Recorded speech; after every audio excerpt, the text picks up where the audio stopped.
C'est l'heure du sonneur. Et Thierry Sénéclose est notre invité. Bonjour Thierry Sénéclose. Bonjour. Merci beaucoup d'être avec nous. Vous êtes agriculteur indépendant dans la Drôme et député suppléant du Rassemblement national sur la 4e circonscription de la Drôme.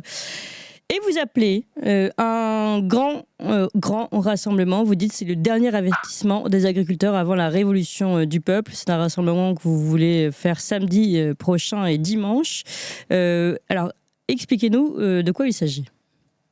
Bon, voilà. Écoutez, vous voyez que tous les jours, qu'il y a des petites actions à droite et à gauche, des agriculteurs qui manifestent, qui suivent leurs syndicats, qui par petits groupes de 15-20 agriculteurs essayent de bloquer ça et là des ports, des ronds-points, Ouais. etc., des préfectures, de vider du fumier à droite à gauche. Comme je l'ai toujours dit, le fumier il est mieux dans les champs que sur les ronds-points ou devant les préfectures. Au bout d'un moment, il faut recentrer le mouvement. Première chose, il faut fédérer.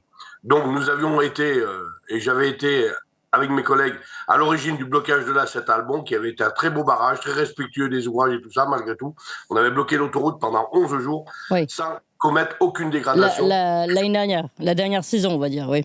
La dernière saison, oui, puisque c'était au mois de janvier. Et le temps passe vite, mais pas à ce point-là quand même. Et donc, je pense qu'il faut... et on avait fait un petit marché populaire qui avait bien marché. On avait fait une cagnotte pour Jean-Michel Sonac, ça avait bien marché, et etc. Donc, je crois que les gens soutiennent les agriculteurs majoritairement. Beaucoup de corporations ont des difficultés aujourd'hui. Malheureusement, c'est la continuité de 40 ans de politique de déclin et de sabotage, je dirais, du pays. Aujourd'hui, nous, ce qu'on a décidé de refaire, c'est de réitérer l'événement, mais pas dans un cadre de manifestation, dans un cadre de rassemblement. Voilà. Donc le but est de faire venir de nombreux agriculteurs. On a fait une réunion ce jeudi dernier, on était une 60aine. Donc ça colle, ça prend. On a fait une réunion pour savoir les actions qu'on allait conduire. Alors il y a toujours dans le groupe quelques gens, ah non, il faudrait faire ci, il faudrait tout casser. Ben écoutez, passez devant, faites-moi voir. Moi, je ne suis pas un casseur. Je suis courageux, mais je ne suis pas un casseur.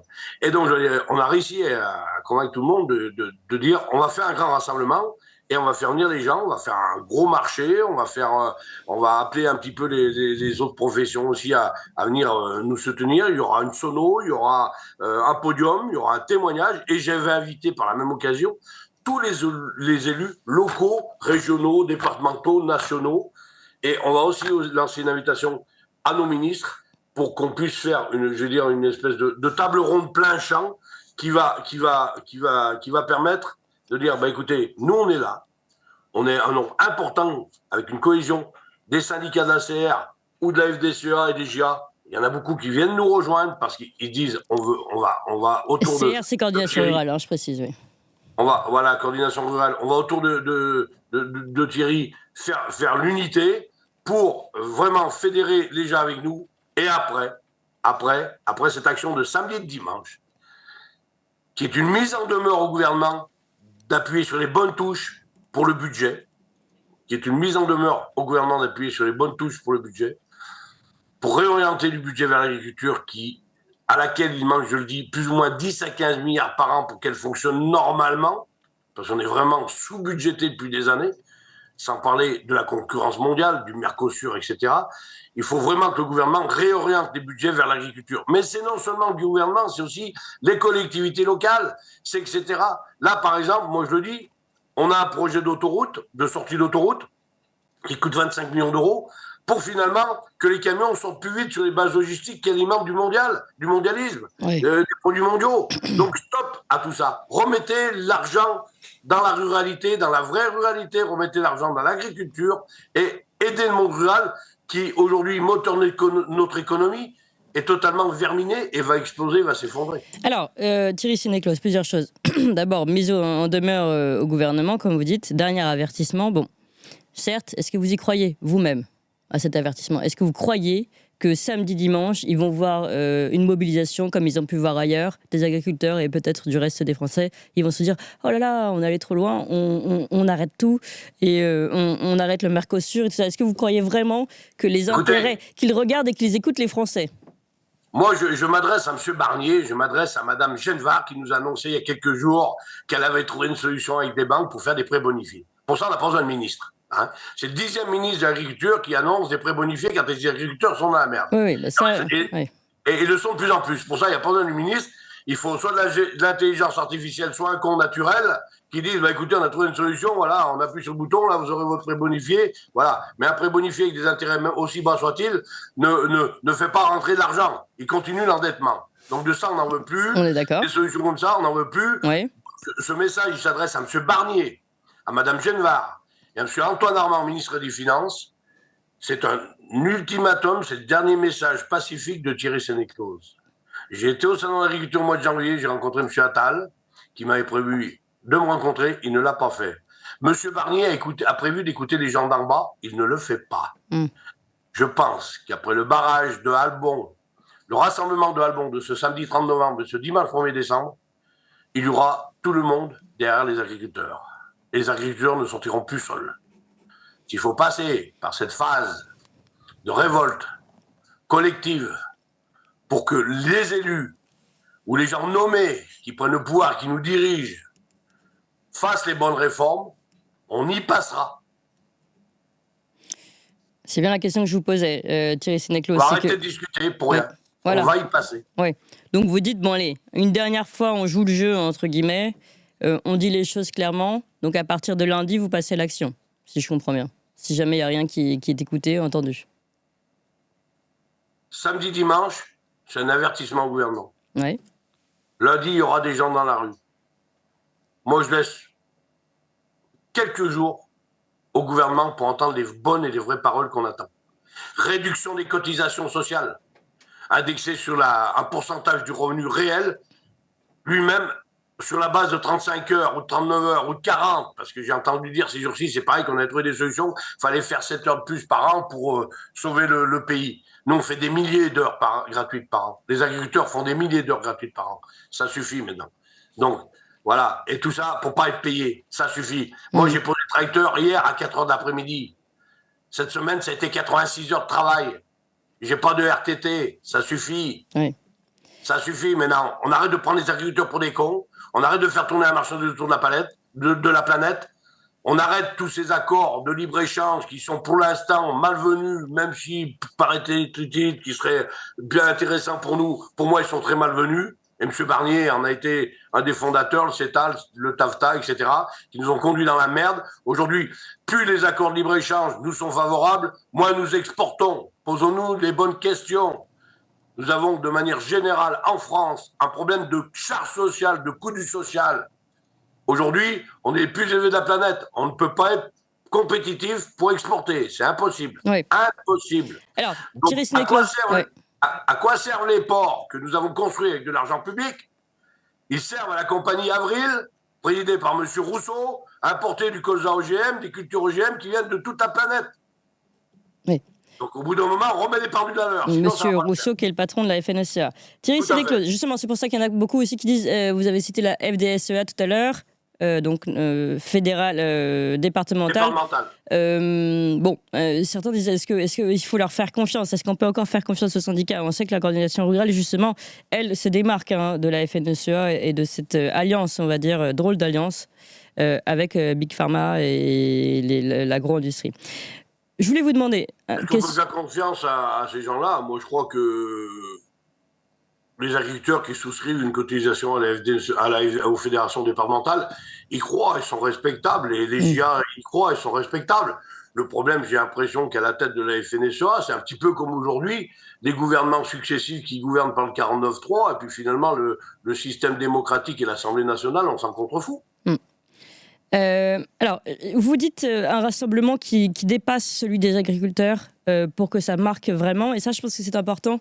Un sujet qu'on a déjà pu aborder ici. D'ailleurs, je rappelle qu'on avait reçu la coordination rurale et je rappelle qu'ils font un appel aux dons, aussi une cagnotte pour les aider pendant ce mouvement.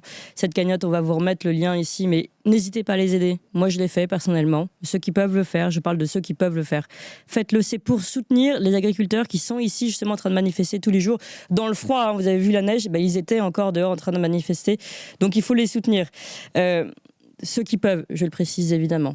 Donc ici, justement, au-delà d'un soutien financier, vous vous dites, il faut qu'on soit plus nombreux à nous mobiliser.